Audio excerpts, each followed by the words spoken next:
Hey guys, it's Dino, and today we are starting with the games from Paul Morphy,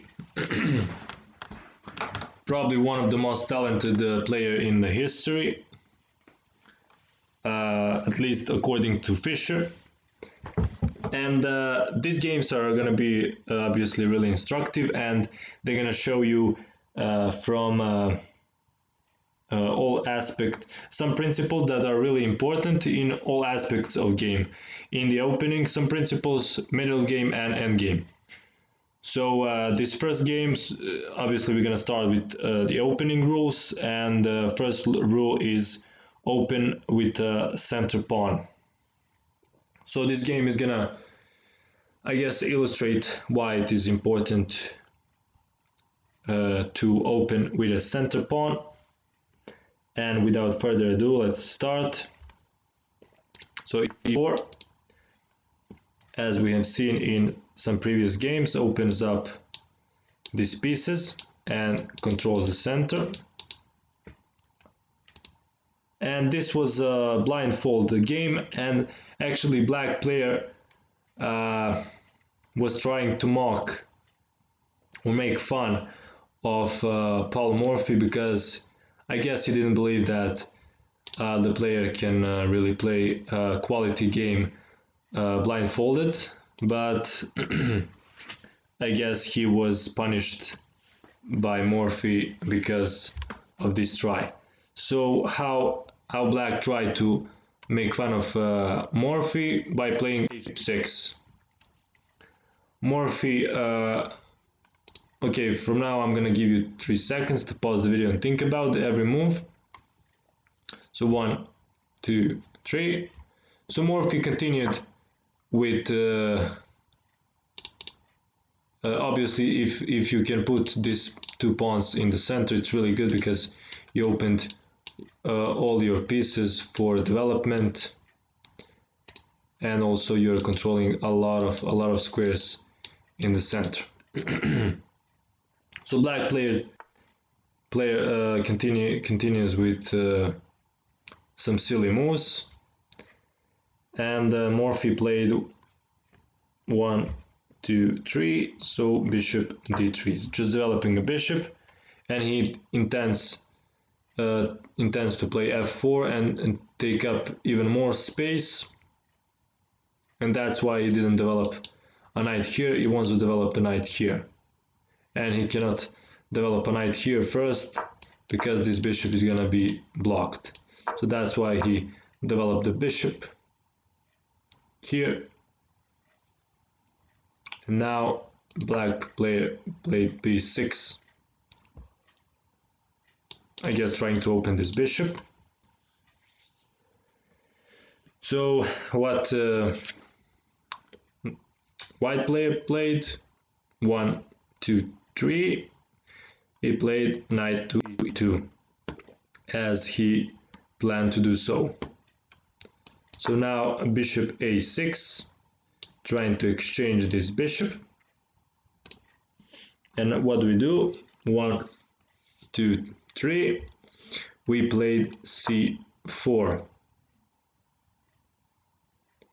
And c4 was played with the intention not to exchange pieces, because when you are more developed, you don't want to exchange pieces because you want more power, more force on your side to help you to checkmate the opponent. Only exchange pieces if you are gonna win a piece or something like that when you are developed. When you are less developed than your opponent, it's good for you to exchange some pieces.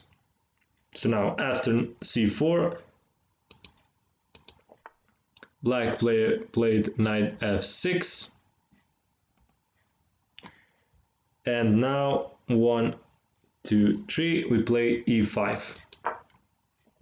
So you see this knight is not supposed to develop now because we can chase it now, and you see how beneficial to us and how important is to have control of the center, because this knight cannot go here or here, he has to come back and lose more time. So now he played king, queen, sorry, knight h7. And now what do we do? 1, 2, 3. We play f6, f4. So not allowing this knight to get into the game, and look how much space we have.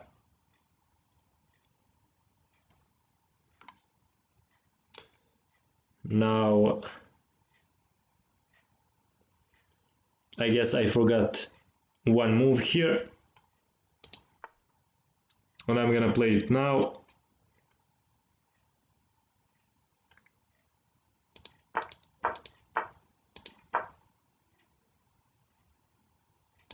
So before that, black played this, and what do we do? Instead of then, I'm gonna repeat these moves. 1, 2, 3. We castle. Obviously, good move. And then he played these moves. So apologize about that. Apologize. And now he played bishop e7. Let's see how do we proceed here. 1, 2, 3. We play knight to g3. So yes, we are breaking the rule to not move the same piece twice in the opening, but in this case it is useful for us to play this move because we are opening this queen to go onto the king side, attack the king side, and also this knight is also here close to the king side, and it can be really good attacker, and also maybe when if we go with this push, the knight can come in, and that's gonna be a really powerful attack. So now black played d5, trying to actually do something, strike in the center, a little bit destabilize this center. And how do we respond? 1, 2, 3. We play queen g4.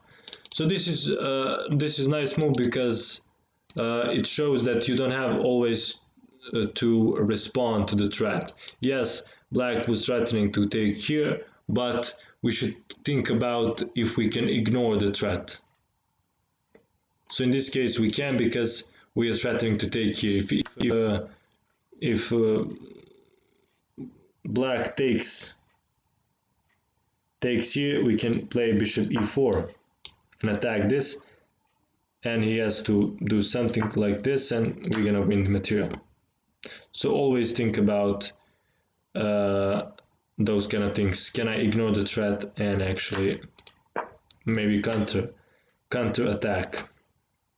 So on this move, black played castle, and now do we still ignore this threat, or we do something, or we actually do something about it? So 1, 2, 3. Yes, once again we ignore the threat because this is much important threat of a checkmate in 1. So here black plays g5, and this is already a trouble for black. When he moves these pawns, then his king is gonna be really vulnerable for attacks. And yes, he can play this because we're gonna take, and this is over. This is over for black.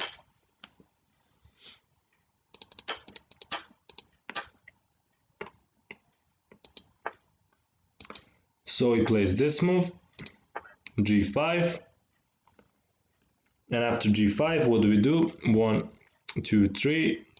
We still ignore the threat, because if we take here with a check, and now king is really exposed. Yes, he can do that, but we're gonna attack this, and next move probably play this, so he's losing the piece anyway. So you can pause the video also on these kind of things. I forgot to tell you, but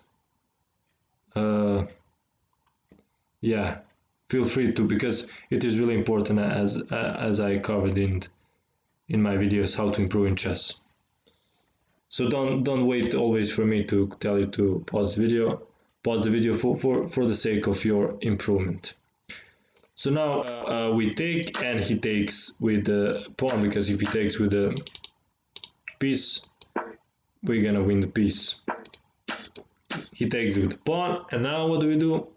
1, 2, 3. We play bishop h7. We first take here, and now actually he didn't take, because if he takes, what's gonna happen? Can you see? 1, 2, 3. So after that we're gonna play knight f6, and this is over. After takes, we can either take with this or with pawn. Either way is gonna be over. If we take with this, this is the only move to actually prevent the mate. And now how do we finish this game? So bishop f6. We play 1, 2, 3. So we play king, queen here, and we threaten the checkmate. And when he tries to stop it, we play 1, 2, 3. This move, and there is no stopping that. So that's why he cannot take here. He goes here. And how do we continue? 1, 2, 3. We play knight f6. So this move protects the pawn, protects the bishop, and also uncover. Now we are threatening to take here, either with this, with the queen or the bishop. And you see we have a lot of pieces around the king. He does not have any pawns to protect them, and this is just a matter of technique to finish this game. So knight f6, d takes c4. Now black is threatening maybe to push this pawn and attack this rook, and also not now, but to take this pawn in the future. How do we proceed here? 1, 2, 3. We play bishop c2, and here obviously we are threatening to check here and to checkmate on h7. So out of desperation, black plays the queen takes d4. We take here, and now he pins us. So we are winning the piece here. Our attack is over, but we won the piece, and we have a decisive advantage. What should we do here? 1, 2, 3. We take the simplest way, and now 1, 2, 3. We play bishop g5.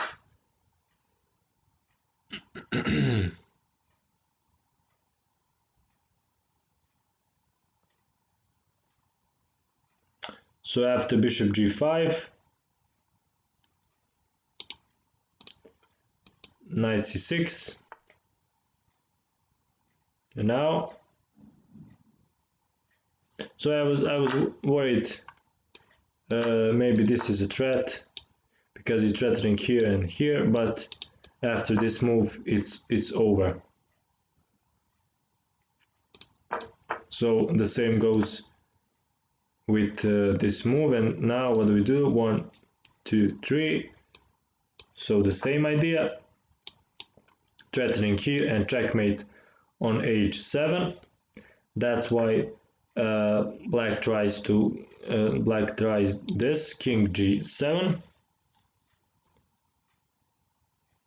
And now, do you see any clever idea how to continue here? Maybe think about it a little bit more. There's a tactic, really important tactic here. So 1, 2, 3. It is bishop h6. And do you see idea here? 1, 2, 3. We first check, give a check here. And now 1, 2, 3. We give another check. And now 1, 2, 3. We finish the game with king f2. And now we are threatening to play g3, and it is a checkmate. So it's a really nice game. Open with a central pawn, really simple. I hope you enjoyed it. And like and subscribe as usual. Donate if you can. See you in the next video.